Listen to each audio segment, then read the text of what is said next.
নমস্কার বন্ধুরা, চন্দ্রনগর স্বাগত। দেখুন আজকে আমি বেতে শাক রান্না করছি। এই যে বেতে শাকগুলো ছাড়িয়ে নিয়েছি। হ্যাঁ, এরকম শুধু পাতাগুলো নিয়ে কুচি কুচি করে এগুলো কেটেছি। হ্যাঁ, দেখুন পাতাগুলো নিয়ে কুচি কুচি করে কেটেছি। বেগুনে লবণ হলুদ মেখে নিয়েছি। আর এই কাঁচা লঙ্কা দেব, পাঁচফোড়ন। হ্যাঁ, তেলে পাঁচফোড়ন দেব। আর দেখুন কাঁচা লঙ্কা আর কয়েকটা বড়ি দিয়ে দেবো। এটা ভাজা ভাজা হবে। হ্যাঁ,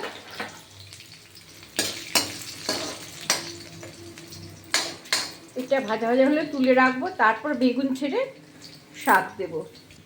দেখুন বেগুনগুলো ভাজা হয়ে বড়িগুলো ভাজা হয়ে এসছে। ঠিক এরকম লাল করে ভেজে এই থালার মধ্যে তুলে রাখলাম।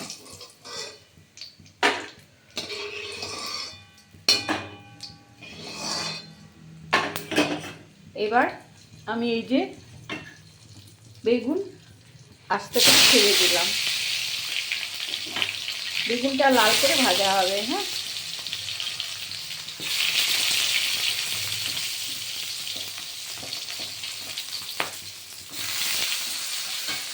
দেখুন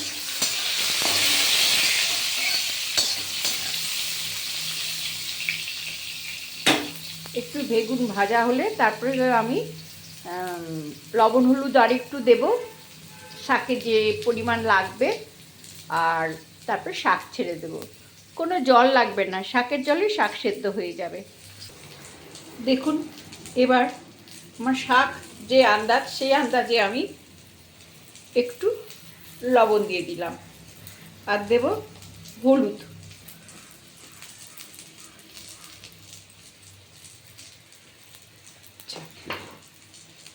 এই শাকটা কিন্তু নোনতা নোনতা রান্না হবে। কেউ যারা মিষ্টি খায় খাবে, কিন্তু এটা নোনতা নোনতা রান্না হবে। দেখুন বেগুনে কিন্তু তেল নেই, সব টেনে নিয়েছে। এবার আমি শাকটা ছেড়ে দিলাম। এই শাকে কিন্তু কোনো জল পড়বে না। হ্যাঁ,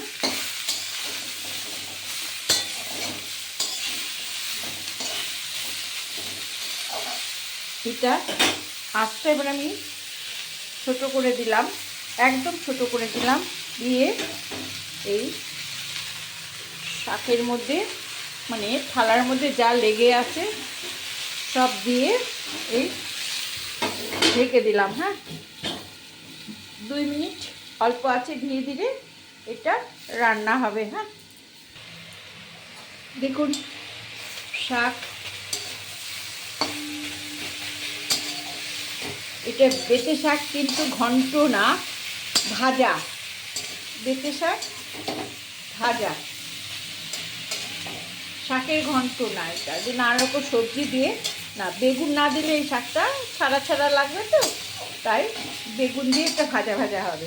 আর এই যে বড়িটা দেখছেন, এবার বড়িটা আমি ভেঙে দিচ্ছি। হ্যাঁ, বাবা এখনকার বড়িও ভাঙা যায় না।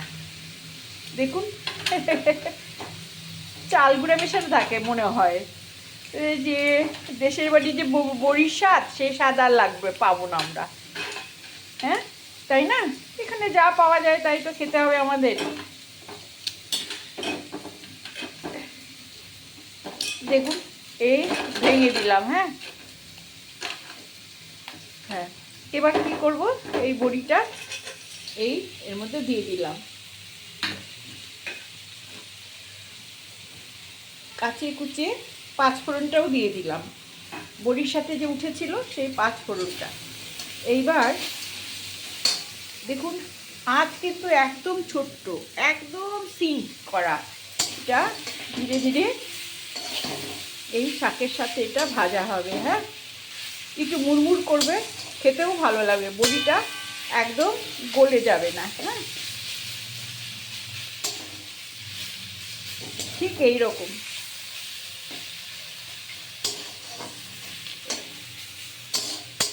এর সঙ্গে একটু চিনাবাদাম ভেজে একটু গুঁড়ো করে দিলেও ভালো লাগে। কিন্তু আজকে আমি শুধু বড়ি দিয়েই করে দেখালাম আপনাদেরকে। যেমন লাল শাকের মধ্যে বড়ি দিয়ে খাওয়া যায়, সেরকম এই শাকেও এরকমভাবে খাওয়া যায়। তবে বেঁতে শাকের সাথে বেগুন খুব ভালো লাগে আর খেতেও খুব ভালো হয়। এটা আমি এখন একটু 2 মিনিট ঢেকে রাখবো, তারপরে আপনাদের সার্ভ করে দেখাবো। হয়ে গেল ভাজা। দেখুন বন্ধুরা কেমন শাক হয়েছে।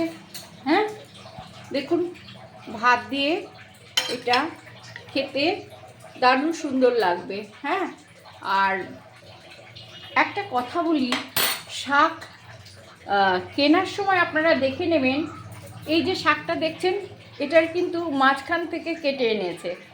হ্যাঁ, এই গোড়া কিন্তু নেই, মাঝখান থেকে ভেঙে ভেঙে নিয়ে এসছে। অতএব যদি শিকড় শুদ্ধ কেনা যায় তাহলে এই শাক হেভি টেস্ট লাগবে। হ্যাঁ, শাক কেনার সময় বাজার থেকে দেখে কিনবেন আর এইভাবে রান্না করবেন, অপূর্ব লাগবে। ওকে বন্ধুরা, রাখছি আজকের মতন। ভালো লাগলে একটা সাবস্ক্রাইব করবেন। এতক্ষণ আমার শাক রান্না আপনারা দেখছিলেন, এই জন্য অনেক ধন্যবাদ আপনাদেরকে।